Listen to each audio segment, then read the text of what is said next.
দেখেছি যে জনাব তারেক রহমানের সকল মামলা তুলে নেওয়া হয়েছে এবং ইন অ্যাবসেন্সিয়া আমরা দেখেছি যে এই মেয়র ইশরাকের কথা বলা হয়েছে। আমরা দেখেছি এই সরকার ইভেন ডক্টর ইউনূস ক্ষমতা নেওয়ার আগেই বেগম জিয়ার সকল মামলা তুলে নেওয়া হয়েছে। সেটি যৌক্তিক বে অযৌক্তিক সেই জায়গায় আমি আসতেছি না।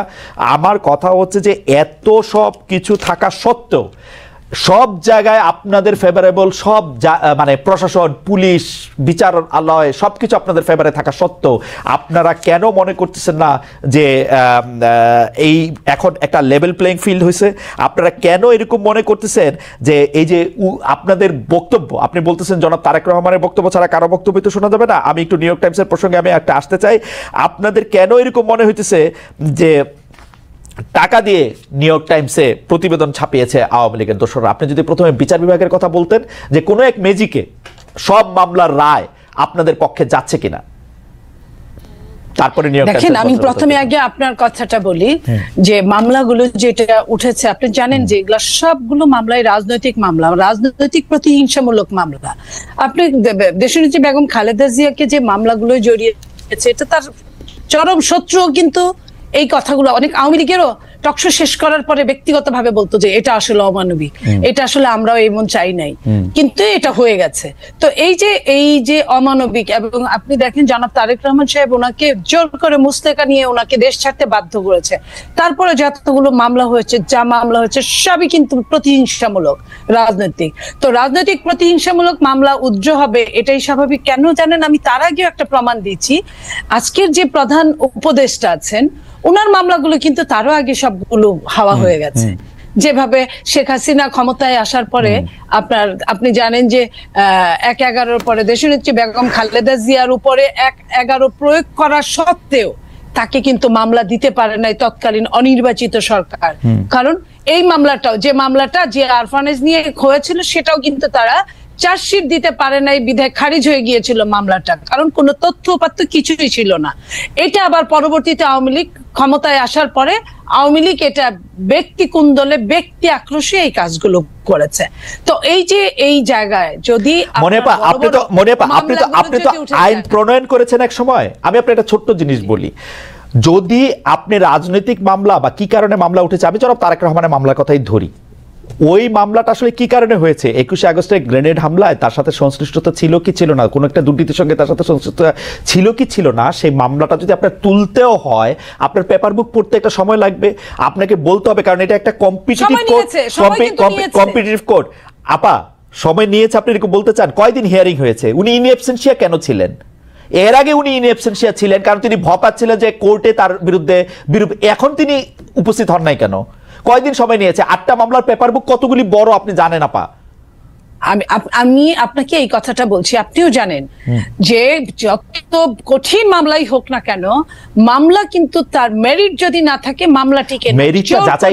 মেরিটটা যাচাই করার জন্য তো সময় লাগে আপা। এটা তো মেরিট যাচাইয়ের উপরে মামলা ওঠে না, এটা পারসেপশনের উপরে মামলা উঠছে, পারসেপশনের উপরে মামলা উঠছে। খারিজ আমি বলি, খারিজ যখন হয়ে গেল মামলাগুলো, তখন কিন্তু বিচারক কিন্তু এই কথাগুলো কিন্তু জাজে বলে গেলেন যে এই কারণে এই মামলাটা টিকলো না, যে কথাগুলো আগে বলতে পারে না। বিচার বিভাগ যখন চরম ভাবে আপনার হস্তগত, চরম ভাবে যখন খারাপ অবস্থায় বিচার বিভাগ, তখন কিন্তু এই কথাগুলো কেউ বলতে পারে না। আপনি জানেন তারেক রহমানের পক্ষে একজন বিচারক যখন তার পক্ষে রায় দিয়েছিল, তাকে কিভাবে দেশ ছেড়ে পালিয়ে যেতে হয়েছিল, তাকে কিভাবে তার স্ত্রী, তার সন্তানদের কিভাবে কত কষ্ট করে তার স্ত্রীকে মারা যেতে হয়েছে। তো এই যে কষ্টগুলো, এটা দেখে কিন্তু পরবর্তী জাজরা কিন্তু অ্যালার্ট হয়ে গেছে। তারা কেউ খুব বুদ্ধিমান যারা, তারা বিব্রত বোধ করেছে, বাকিরা কিন্তু জোর করে তারা প্রমোশন নেওয়ার জন্য বা পরবর্তীতে অনেক কিছু ফ্যাসিলিটিস নেওয়ার জন্য। আপনি দেখেন প্রধান বিচারপতি উনি কি করেছিলেন, উনি নিজেও অনেক সুবিধা নিয়েছিলেন তৎকালীন। তো এই যে এই কারণগুলোর জন্য যে এই মামলাগুলো যে মেরিটে টিকবে না, এটা আপনিও জানেন। কিন্তু তারপরেও কিন্তু সময় নিয়ে 4-5 মাসে, কিন্তু মাত্র কয়দিন আগে তারেক রহমান সাহেবের সবগুলো মামলা থেকে উনি মুক্ত হলেন, মাত্র কয়দিন আগে, এই 7 মাস যাবত। কিন্তু আপনার কাছে মনে হয় যে বিচার বিভাগকে ঠিক প্রভাবিত করা যায় না, এটা আপনি বলতেছেন, তাই না? না, প্রভাবিত তো একটা সময় করা গিয়েছে। না এই সময় না শেখ হাসিনা সরকারের কথা আমরা বলতেছি না, শেখ হাসিনা সরকারের কথা বলছি। আমি এই সময়টা অন্য কোনো কথাই যাব না। আমি এই সময়টায় শুধু এইটুকু বলবো যে যারা সাফারার ছিল, খুদ প্রধান উপদেষ্টা সহ যারা যারা আক্রোশের ইসে ছিল তারা কিন্তু অনেকেই মুক্ত হয়েছে এই জায়গাটায়। তার মানে যে সম্পূর্ণ প্রভাব মুক্ত বিচার বিভাগ, এটা তার মানে হচ্ছে যে যখন ডক্টর ইউনূসকে মামলা মুক্ত করে তখন ওনারা হচ্ছে প্রভাবযুক্ত, যখন আপনাদেরকে ছেড়ে দেয় তখন হচ্ছে প্রভাব মুক্ত, তাই তো? নো, আমি বলেছি উনারটা যখন হয়েছে একই ক্রাইটেরিয়ার মধ্যে যদি আরগুলা পড়ে বা তার চেয়ে হালকা ক্রাইটেরিয়া যদি পড়ে তাহলে কিন্তু অটো ওগুলো কিন্তু বানচাল হয়ে যাওয়ার কথা।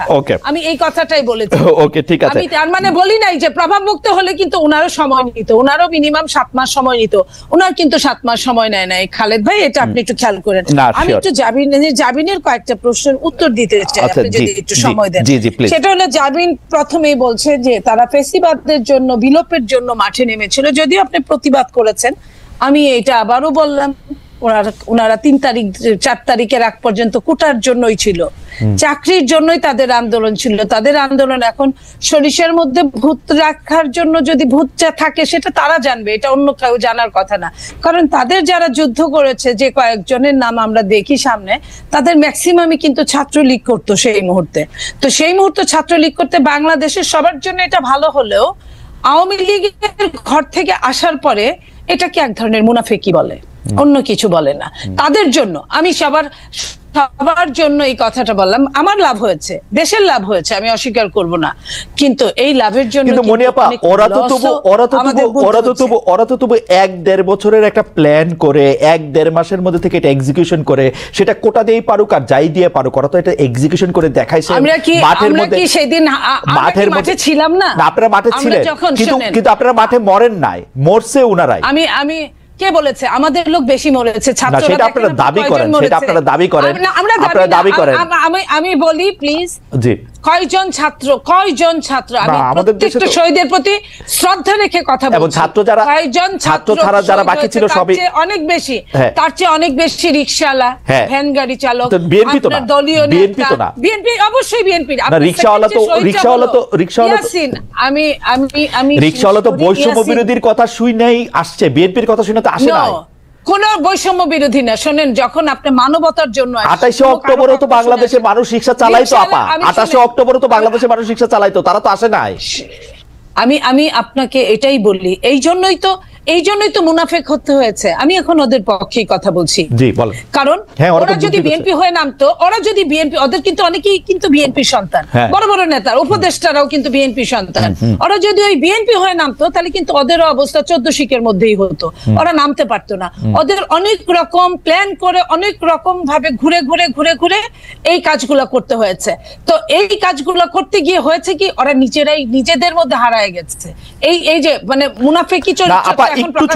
একটু ছোট করে বলি যে আপা, যখন এটা প্রকাশ পাওয়া গেল, এই সরকার কিন্তু, আমি যত কথাই বলি, 25 জুলাই মানে শেখ হাসিনা সরকার কিন্তু 25-26 জুলাই কিন্তু বুঝে ফেলছে যে এই ছাত্রদের আসলে মূল উদ্দেশ্য কি। যখন মূল উদ্দেশ্য কি, যখন তাকে বুঝে ফেলে, তখন যাদের ক্র্যাকডাউন করতে চাইছে ওরা তো মাঠে দাঁড়ায় ছিল আপা, চলে তো যায় নাই। আমরা কিন্তু এই জুলাই আগস্টের আগে বিএনপি কে অসংখ্য বার জিনিসটা কাছাকাছি চলে আসতে দেখছি। আমি আপনাকে বলি, ওরা কিন্তু অনেকেই চলে গেছিল, অনেকেই হাত তুলে ফেলছিল, অনেকেই মুসলেকা দিয়েছিল, কিন্তু ওরা নিজেরাও জানে নাই যে ওরা একটা গ্রুপ চলে যাওয়ার সাথে আরেকটা গ্রুপ নেমে গিয়েছিল। ওরা কাউকে চিনে না, কারণ সমন্বয়কদের একজনের সাথে আরেকজনের কোনো সংশ্লিষ্টতা ছিল না সারা বাংলাদেশের। ওরা যখন হাত তুলে ফেললো, ওরা যখন মুস্তাকা দিল ডিবি অফিসে, তখন কিন্তু আরেক গ্রুপ নেমে গেল। ওরা কিন্তু এটা ওরা জানতো না, ওরা জানেও নাই। সো দ্যাট এটা কিন্তু অনেক প্ল্যান ছিল। এই প্ল্যানের মধ্যে বিএনপি ওয়ান অফ দেম। বিএনপির এই যে ছেলে আজকে এখন যদি ওরা ডাকে, এখন কিন্তু অত ছেলে মেয়ে হয় না।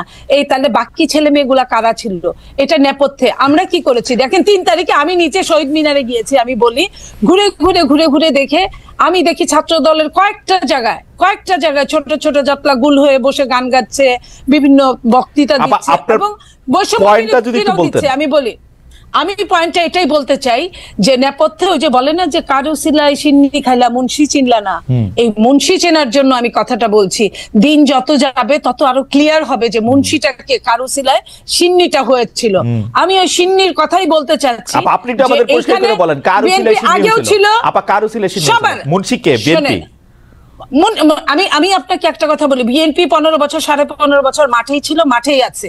বিএনপি যখন নিজের নামে কখনোই এই সরকারকে ফ্যাসিস্ট, এটা কিন্তু নরমাল কোন সরকার না, একটা ফ্যাসিস্ট, ফ্যাসিস্টকে যখন বিএনপি তুলতে পারবে না একা, তখন অন্য যেভাবে আসুক, বলেন না যে মুমূর্ষু রোগীর জন্য সবকিছু হালাল। এই আগস্ট, জুলাই আগস্টটা ছিল মুমূর্ষু রোগী। আমার মনে হয় আপনার বক্তব্য পরিষ্কার।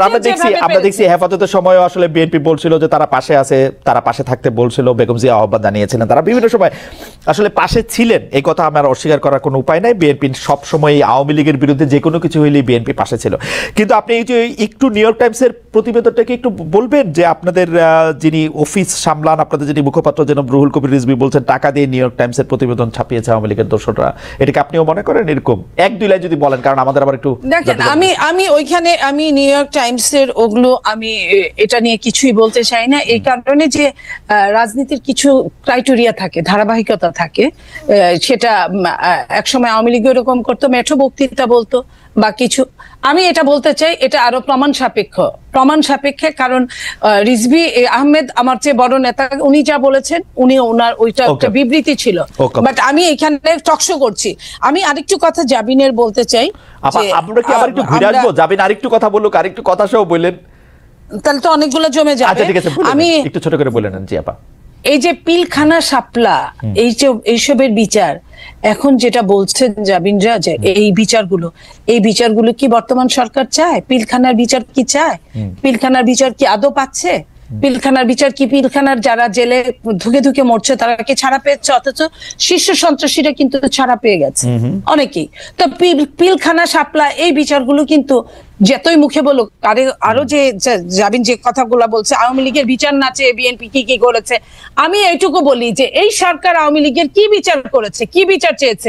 যদি এই সরকারের প্রথমে সমস্ত বাংলাদেশে শোনেন, 2-1 শেখ হাসিনা পালিয়েছে, 2-3 হাজার নেতারা পালিয়েছে কোনোভাবে, কিন্তু আর বাকি সব বাংলাদেশে আছে, তাদের কি ধরপাকড় হয়েছে ওইভাবে?